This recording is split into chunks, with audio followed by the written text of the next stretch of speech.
she'd say, what's your New Year's resolution going to be, darling? And I used to say the same thing every year. I'd say my New Year's resolution is I'm going to surf more and get better at jiu-jitsu. And it was funny because I was always trying to do that anyway. Every day I was trying to surf more and get better at jiu-jitsu. So a New Year's resolution wasn't going to change my habits. And to this day, I'm still trying to surf more and get better at jiu-jitsu. And I think I always will be doing those things. So what do I think would be a good New Year's resolution?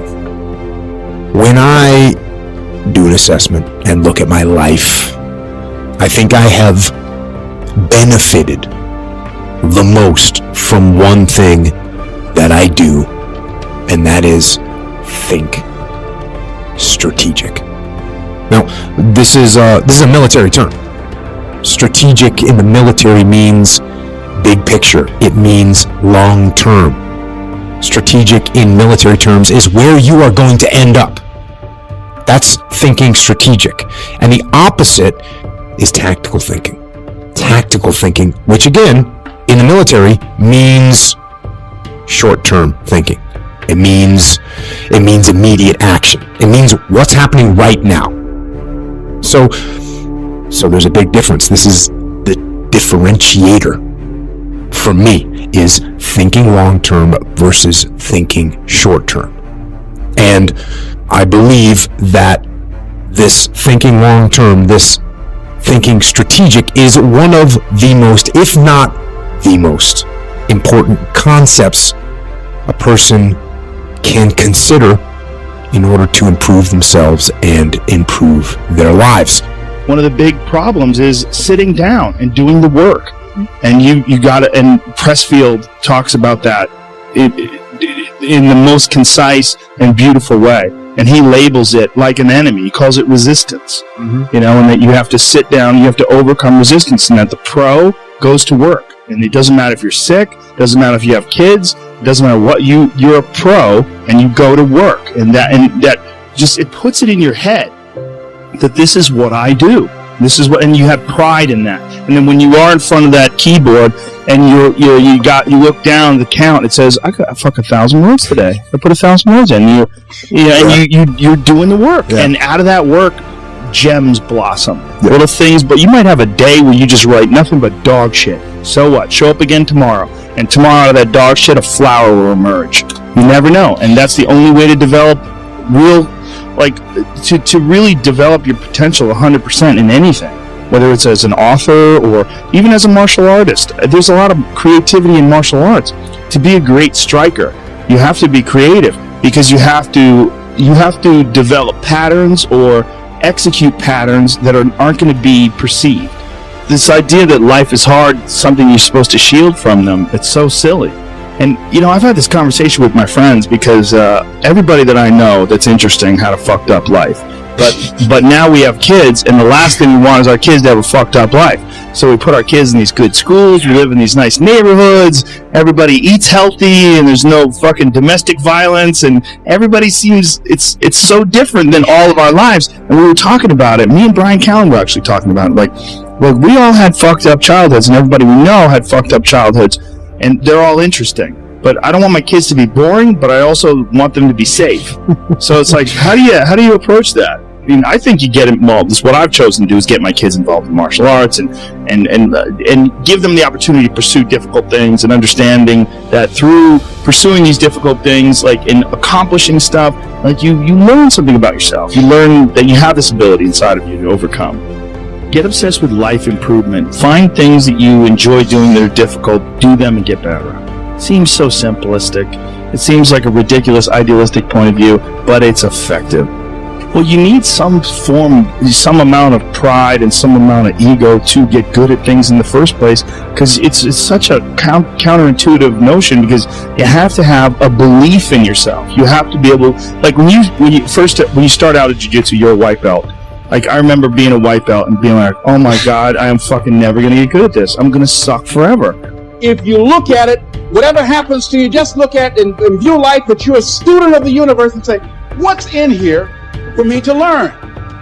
It's easy to get satisfied where we are. When we've seen blessing and favor, we can start thinking that we've seen our best days. But God never does His greatest feats in your yesterdays. They're always in your future. What God has in front of you is more fulfilling than anything you've seen in the past. But sometimes, before it gets brighter, it gets darker. There are times the good has to come to an end to make room for the best. Why did my business slow down? Why did this door close? It's all a part of God's plan. He's shaking things up to move you out of the good into the best. We may not like the process. We're doing the right thing, but the wrong thing is happening. Thoughts will tell you it's never going to get better. Don't believe those lies. That disappointment, the slow season, didn't stop what God has for you. Your relationship didn't work out. God knew it was going to happen. He's already lined up someone better than you can imagine. Your business has slowed down. That setback is not stopping you. It's setting you up for new levels. You may feel like you're coming to an end. You're running out of opportunity. What used to work is not working. Having a hard time making ends meet.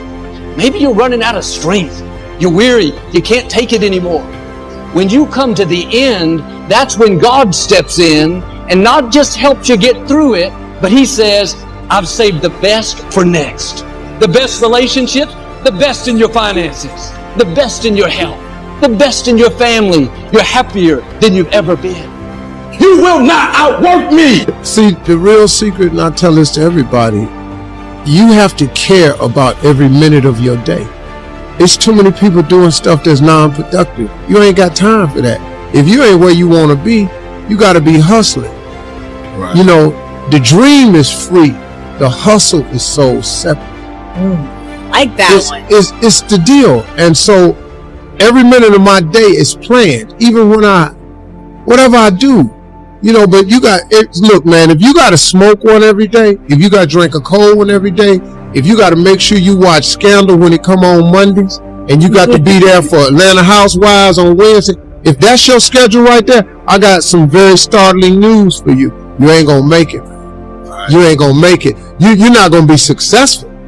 You're gonna be ordinary, man. If you want to be ordinary, there's nothing wrong with that. There's far more ordinary people. So if your desire is to be ordinary, there's absolutely nothing wrong with that. But if you want to be successful, if you want to have a quality lifestyle, to be able to play with the big boys, it's every minute of the day. And the way you suffer is you focus on yourself. Right. Suffering comes when we obsess about ourselves, what we're getting or not getting, what we should have done, what others should have done for us. It's the me game. Here's my mission. Help people have an extraordinary, magnificent life. Now, what does that look like? Life on their terms. So your terms are completely different. So your metrics might be, I want to do this in my business, I want to do this in my body. You be that way. Somebody else might be, I want to be happy no matter what happens. That's my metric. I want to literally be honest that when I start to feel any form of suffering, I kill it like a dead bug and I crush it and I'm back into a beautiful state. An extraordinary life is life on your terms. And there's two parts. Part one to have an extraordinary life is mastering the skill of the science of achievement. How do I take what I envision and make it real? And how do I do that quicker, faster, better, easier? The ability to manifest what you come up with and make it real, like you've done with your company, Yes. That's a skill set. I spend an unbelievable amount of time helping people do it faster, quicker, better, showing them the shortcuts, teaching them the strategies, modeling what works so you can save yourself a decade. But I would submit to you that having done this for 38 years with, 50 million people at this stage, I can tell you that the science of achievement, there are a lot of people that are damn good at that, and they still don't have an extraordinary life. They have an extraordinary life. You see it as extraordinary. But I get the phone call from the multi-billionaire who tells me he wants to do this thing on his business, but what he really find out is he's miserable as hell, and he's hoping somehow I'm going to rub off on him on that side too. Right. And so I give him what he asked for, the change in his business, but I also give him what he needs, which is the change inside of him. So the second skill is the art of fulfillment. If you want an extraordinary life, you can't just achieve, you got to be fulfilled. As simplistic as that sounds, but it's an art. It's not a science. Sure.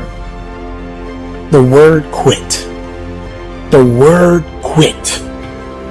You have so many people in this world right now that focuses on the word quit. Why do you feel that the word quit should be your best friend? Why do you allow that word quit to enter your mind? Because you failed at a few things, you want to quit. Because you didn't make the cut, you want to quit. There are many successful people in the world right now that went through all kinds of hell. People rejected them, gave them up, threw them away, but they came back with a vengeance. Now they're CEOs, billionaires. People didn't believe in them, but they didn't quit. So you have to understand that there are many people right now in this world that chooses the word quit over just working harder to get better. So we got to also understand that failure is a part of life. Failure is good for all of us. Sometimes you got to get your butt kicked a little bit so you can get back into the reality of things and humbling yourself and working a little bit better so that quit doesn't exist. You can't win every time. Everything you want doesn't necessarily mean you're going to get it.